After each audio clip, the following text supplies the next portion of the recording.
Family കൂടെ ഉണ്ടാവുമ്പോൾ നമുക്കുള്ള ഒരു സപ്പോർട്ട് പോലെ തന്നെ ഫുൾ ടൈം ആള് കൂടെ ഉണ്ടായിരുന്നു. എല്ലാത്തിനും മരുന്നിടുമ്പോഴായാലും നമ്മൾ എപ്പിഡ്യൂറൽ എടുക്കുമ്പോഴായാലും ഡെലിവറി ടൈമിലായാലും അത് കഴിഞ്ഞ് കൊച്ചിനെ കൈ കിട്ടി കഴിഞ്ഞ് പിന്നെ നമ്മുടെ കൂടെ ഫോട്ടോ ഒക്കെ എടുക്കാൻ അവർ സമ്മതിക്കുന്നു. അത് കഴിഞ്ഞ് ഈവനിങ് ഒരു നൈറ്റ് 8:30 ആയപ്പോഴാണ് നമ്മുടെ റൂമിലോട്ട് ഷിഫ്റ്റ് ചെയ്യുന്നത്. അതുവരെ ഫുൾ നമ്മുടെ കൂടെ ഹസ്ബൻഡിനെ ഇരുത്തി എന്താ പറയുക ഇമോഷണലി നമുക്ക് മെന്റലി വളരെ സപ്പോർട്ടീവ് ആയിട്ടുള്ള കാര്യമാണ് ബർത്ത് കമ്പാനിയൻ എന്ന് പറയുമ്പോൾ. അപ്പൊ എനിക്ക് നമ്മളിങ്ങനെ മൊത്തം പരിചയമില്ലാത്തൊരു ഒരു പരിപാടി ചെയ്യാൻ പോകുന്നു. മൊത്തം നമുക്ക് ടെൻഷനാണ്, അതിന്റെ കൂടെ പെയിൻ ഉണ്ട്.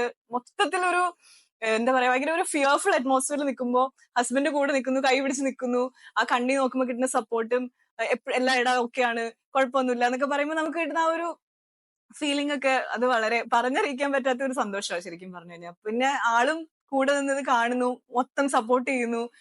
ഞങ്ങൾക്ക് രണ്ടുപേർക്കും നല്ല പേടിയായിരുന്നു. പക്ഷെ കഴിഞ്ഞിറങ്ങിയപ്പോ നമ്മള് സത്യം പറഞ്ഞാൽ പേടിക്കേണ്ട ആവശ്യം ഉണ്ടായിരുന്നില്ല എന്ന് വരെ തോന്നിപ്പോയി. അത്ര നല്ലൊരു എക്സ്പീരിയൻസ് ആണ്. ആ ഒരു 1 ഡേ ഞങ്ങൾ സത്യം പറഞ്ഞാൽ ഞങ്ങൾ ഒത്തിരി പേടിച്ചാ വന്നത്. പക്ഷെ അതിന്റെ ഒരു വളരെ നമ്മൾ കാം ഡൗൺ ചെയ്യാൻ ഹെൽപ്പ് ചെയ്തു. ലേബറും സ്റ്റാഫും ഡോക്ടേഴ്സും അതിന് നമ്മൾ ഒത്തിരി ഹെൽപ്പ് ചെയ്തു.